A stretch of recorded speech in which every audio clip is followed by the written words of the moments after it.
A paz do Senhor, queridos, bem-vindos ao estudo de mais uma lição da Escola Bíblica Dominical. Hoje já quero dar início pedindo orações por mim e pela minha saúde. De fato, dependo muito deste direcionamento de intercessões para Deus me restaurar, me fortalecer e a gente continuar fazendo o que Deus quer que nós façamos. A incumbência do Senhor é até que Ele volte. Portanto, peço suas orações. Chegamos aqui hoje com um pouco de sacrifício, sabe? Mas com alegria, com prazer de poder trazer para vocês uma pequena cooperação com relação ao estudo da lição do próximo domingo. Portanto, vamos para a lição de número 6, com o seguinte tema: a consciência, o tribunal interior. A consciência humana é uma espécie de tribunal interior que nos acusa, defende e julga os nossos atos. A Bíblia tem muito a dizer sobre a importância de se ter uma boa consciência, conforme escreveu Paulo. E pondo Paulo os olhos no conselho, disse: varões e irmãos, até o dia de hoje tenho andado diante de Deus com toda a boa consciência. Neste sentido, a boa consciência diz respeito ao padrão de conduta baseado na obediência, na justiça e na verdade de Deus. Somos advertidos pela consciência de erros comuns. Se ignorarmos o seu convencimento por muito tempo, a consciência se tornará incapaz de nos ajudar no discernimento entre o bem e o mal. A Bíblia diz: pela hipocrisia de homens que falam mentiras, tendo cauterizado a sua própria consciência. Se fortalecermos a consciência através dos ensinos da palavra de Deus e da direção do Espírito Santo, ela se tornará cada vez mais sensível e forte para nos guiar em retidão. É essencial fortalecer o discernimento moral do cristão num tempo em que os padrões do mundo tentam silenciar a voz da consciência. Tendo uma boa consciência para que naquilo em que falam mal de vós, como de malfeitores, fiquem confundidos que blasfemam do vosso bom procedimento em Cristo. Ponto de número 1. Antes e depois da queda. A primeira manifestação, a palavra consciência, do grego syneidesis, significa saber com. Trata-se de uma faculdade inata, ou seja, todos os seres humanos nascem com ela. É como um sensor instalado na alma humana. É uma capacidade dada por Deus ao homem para discernir entre o certo e o errado e assim orientar-se em suas decisões. A primeira manifestação da consciência se deu em virtude da desobediência de Adão e Eva. Deus havia proibido comer da árvore da ciência do bem e do mal. O homem transgrediu e, na sequência, experimentou o funcionamento acusativo da consciência com culpa, vergonha e medo. Ele disse: ouvi tua voz soar no jardim, temi, porque estava nu e escondi-me. E Deus disse: quem te mostrou que estavas nu? Comeste tu da árvore que te ordenei que não comesses? Então disse Adão, a mulher que me deste por companheira, ela me deu da árvore e comi. O direito natural. Porque quando os gentios que não têm lei fazem naturalmente as coisas que são da lei, não tendo eles lei, para si mesmos são lei. Paulo considera que todo ser humano nasce com um código de lei escrito em sua alma. Paulo lembra que os gentios que não receberam a lei de Moisés, muitas vezes agem conforme a lei natural ou moral que está impressa em suas consciências. Essa classe de indivíduos consegue alcançar uma moralidade que naturalmente serve de lei para eles mesmos. Ou seja, esses homens serão julgados conforme essa lei natural que os defenderá ou acusará no dia do juízo. Nesse sentido, pode-se afirmar, pelo texto em questão, que todos os seres humanos têm acesso a essa noção moral natural que foi escrita nas suas consciências. O mesmo Paulo declara em Romanos 1, 18 a 20, que os atributos invisíveis de Deus são conhecidos por todos os homens através das coisas criadas. Entre os elementos da criação está esta lei, a lei natural, que foi impressa nas consciências humanas. Ninguém poderá se defender perante o Criador afirmando que não conhecia o certo e o errado. Todos os homens serão julgados conforme a conduta que praticaram.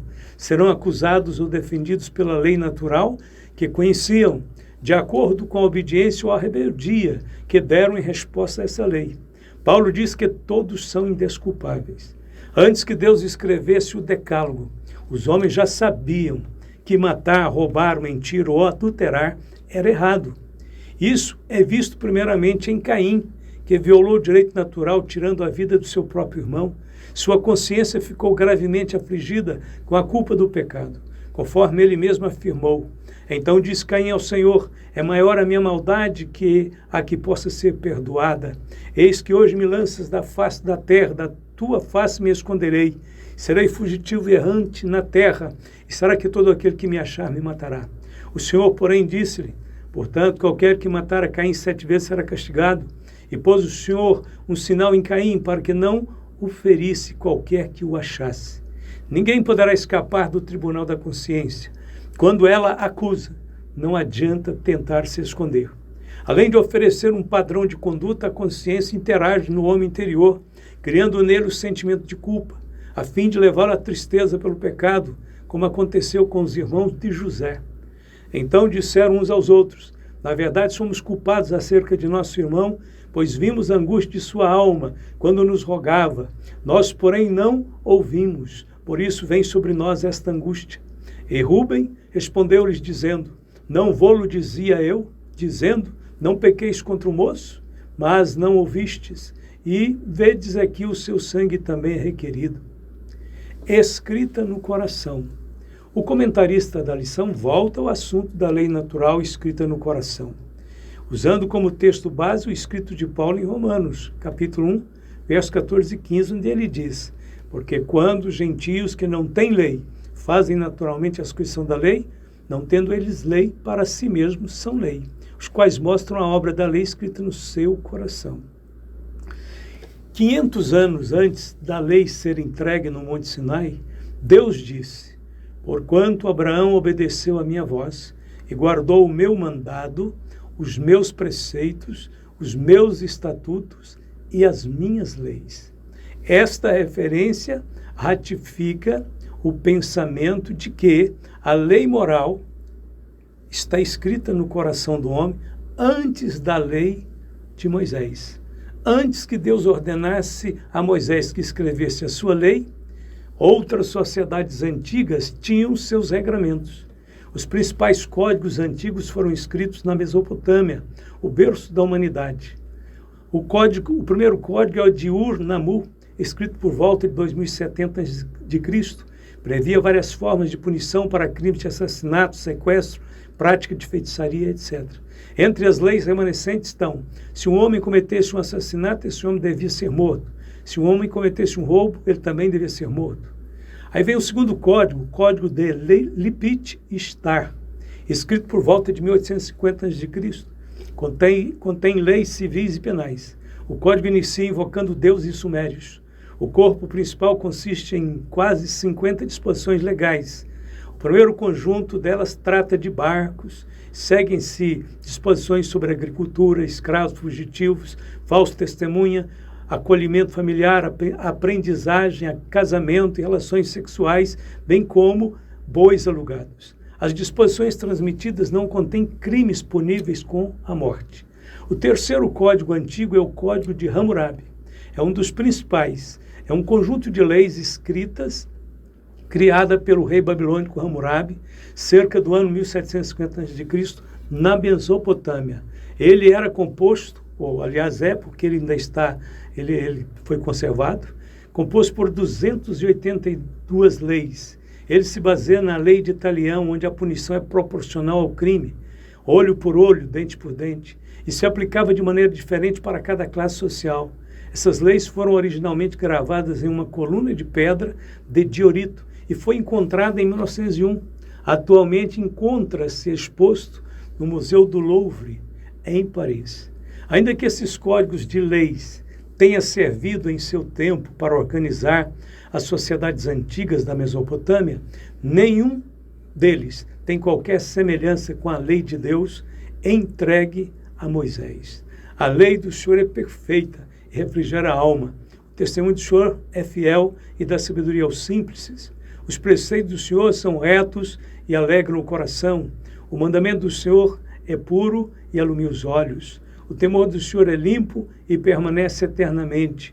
Os juízos do Senhor são verdadeiros e justos juntamente. Ponto de número 2, o funcionamento da consciência. Acusação, defesa e julgamento. Logo após a queda, o primeiro casal se sentiu reprovado pela consciência. Conheceram que estavam nus e fugiram da presença de Deus. Antes do pecado, conheciam somente o bem e estavam plenamente confortáveis na presença de Deus, mas agora tinham medo dele. O pecado sempre faz a consciência ecoar na alma, como uma voz secreta e incômoda. Temos que ter uma boa consciência diante de Deus e dos homens para viver em paz. Ora, o fim do mandamento é o amor de um coração puro e de uma boa consciência e de uma fé não fingida. Vãs justificativas. Então foram abertos os olhos de ambos e conheceram que estavam nus, e coseram folhas de figueira e fizeram para si aventais. E ouviram a voz do Senhor Deus que passeava no jardim pela viração do dia. E escondeu-se Adão e sua mulher da presença do Senhor Deus entre as árvores do jardim. E chamou o Senhor Deus a Adão e disse-lhe: onde estás? E ele disse: ouvi a tua voz soar no jardim e temi, porque estava nu e escondi-me. E Deus disse: quem te mostrou que estavas nu? Comeste tu da árvore de que te ordenei que não comesses? Então disse Adão: a mulher que me deste por companheira, ela me deu da árvore e comi. Várias mudanças mentais, emocionais, espirituais seguiram-se à queda. Inicialmente o primeiro casal teve os olhos abertos para ver a própria nudez, fato que antes não os incomodava. Segundo, o primeiro casal procurou se cobrir com folhas de figueira, fato que revela o início da malícia. Terceiro, o primeiro casal escondeu-se de Deus porque teve medo, demonstrando o intenso sentimento de culpa. Quarto, Adão colocou a culpa em Eva, e Eva colocou a culpa na serpente, atitudes que se tornariam padrão na negação da culpa pessoal. Este ciclo de atitudes só agrava a situação espiritual daqueles que pecam. A única maneira de resolver o problema da quebra da lei é o reconhecimento sincero da transgressão e o afastamento do pecado. Na nova aliança, temos também que depender da obra do Redentor para que haja a reconciliação. O debate no tribunal. Como já dissemos, a consciência, o testemunho da lei escrita no coração e os pensamentos trabalham como tribunal no sentido de defender ou acusar o homem. Esse processo gera na mente um exame interior, uma investigação pessoal com o objetivo de alcançar o veredito favorável, ou seja, o testemunho de uma consciência livre de culpa. Quando Paulo foi preso em Jerusalém e levado perante as autoridades judaicas, lançou mão do tribunal de sua consciência a fim de demonstrar a sua inocência diante de seus acusadores. A Bíblia diz: fitando Paulo os olhos no sinédrio, disse: varões e irmãos, até o dia de hoje tenho andado diante de Deus com toda a boa consciência. Diante do governador Félix e do sumo sacerdote e do sinédrio, e ainda diante de Tértulo, um certo advogado do sumo sacerdote Anás, Paulo novamente se defende usando o testemunho de sua consciência. E por isso procuro sempre ter uma consciência sem ofensa, tanto para com Deus como para com os homens. Em casos assim, mesmo que acusações externas prevaleçam, como ocorreu com Paulo, a paz interior, em função da consciência estar sem ofensa. Ponto de número 3. A consciência é falível. Defeitos da consciência. Nossas consciências saem perfeitas da mão de Deus, mas com o mau uso elas podem se tornar defeituosas. A Bíblia classifica da seguinte forma: número 1, a consciência cauterizada ou mutilada, pela hipocrisia de homens que falam mentiras, tendo cauterizado a sua própria consciência. Segundo, a consciência fraca, Porque se alguém te vir a ti, que tem ciência, sentado à mesa no templo dos ídolos, não será a consciência do que é fraco induzida a comer das coisas sacrificadas aos ídolos? E terceiro, a consciência contaminada. Todas as coisas são puras para os puros, mas nada é puro para os contaminados e infiéis. Antes, o seu entendimento e consciência estão contaminados. Somente a palavra de Deus pode oferecer o parâmetro oficial para o perfeito funcionamento de nossas consciências. Qualquer ser humano que se distanciar dos ensinos da Bíblia terá uma consciência insensível e incapaz de guiar em retidão. Em outro extremo, a consciência também poderá se tornar hipersensível, onde tudo é pecado. E todos esses desequilíbrios são perigosos. Deus, o supremo juiz. Porque em nada me sinto culpado, mas nem por isso me considero justificado, pois quem me julga é o Senhor. Paulo compreendeu perfeitamente sobre a importância da consciência na vida espiritual, mas sabiamente deixou claro que a consciência não tem valor absoluto e definitivo. Acima de tudo, devemos sempre nos submeter humildemente a Deus, ainda que a nossa consciência não nos acuse. Somente Deus, o Supremo Juiz, pode sondar nosso interior e expor os mais profundos desígnios de nosso coração, mesmo os que nos são ocultos. Portanto, nada julgueis antes de tempo, até que o Senhor venha, o qual também trará à luz as coisas ocultas das trevas e manifestará os desígnios dos corações, e então cada um receberá de Deus o louvor. Vamos para a conclusão.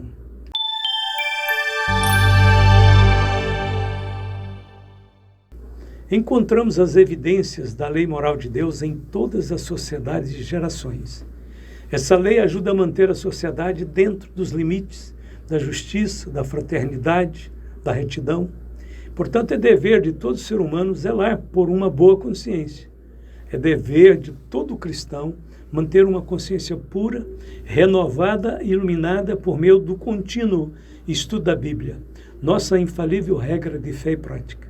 A Bíblia diz: cheguemo-nos com verdadeiro coração, em inteira certeza de fé, tendo o coração purificado da má consciência e o corpo lavado com água limpa. Ninguém deve abafar o testemunho da consciência. Se ela nos acusar, devemos nos submeter a Deus em arrependimento, a fim de sermos purificados. Conforme João disse: amados, se o nosso coração nos não condena, temos confiança para com Deus. E qualquer coisa que lhe pedirmos, dele a receberemos, porque guardamos os seus mandamentos e fazemos o que é agradável à sua vista. E o seu mandamento é este: que creiamos no nome de seu Filho Jesus Cristo e nos amemos uns aos outros segundo o seu mandamento. 1 João 3, 21 a 23. Que Deus nos guarde, que Deus nos abençoe, que nós saibamos louvar a Deus pela consciência como mais um recurso divino dentro de nós para nos guardar do erro, que nós possamos manter nossas consciências sempre pautadas na palavra de Deus, para que as nossas consciências estejam puras, estejam trabalhando de forma legítima. Deus te abençoe, meu querido irmão, minha querida irmã. Vamos orar e agradecer a Deus. Querido Pai Celestial, muito obrigado, Senhor, por mais esta aula, por mais todos os teus servos que têm estado conosco nesses momentos de estudo. Pai, eu te agradeço por teres me dado força e graça para gravar mais esta aula. E suplico e peço a tua bênção para que o Senhor me renove, me fortaleça, me cure, me restaure, para que eu possa, Senhor, te servir sem impedimento, sem limitações. Abençoe e guarde nossos irmãos, abençoe e fortaleça a tua igreja, nossas famílias, nossos lares. Oramos a ti, Pai, confiantemente, agradecidos, hoje e sempre. Amém e amém.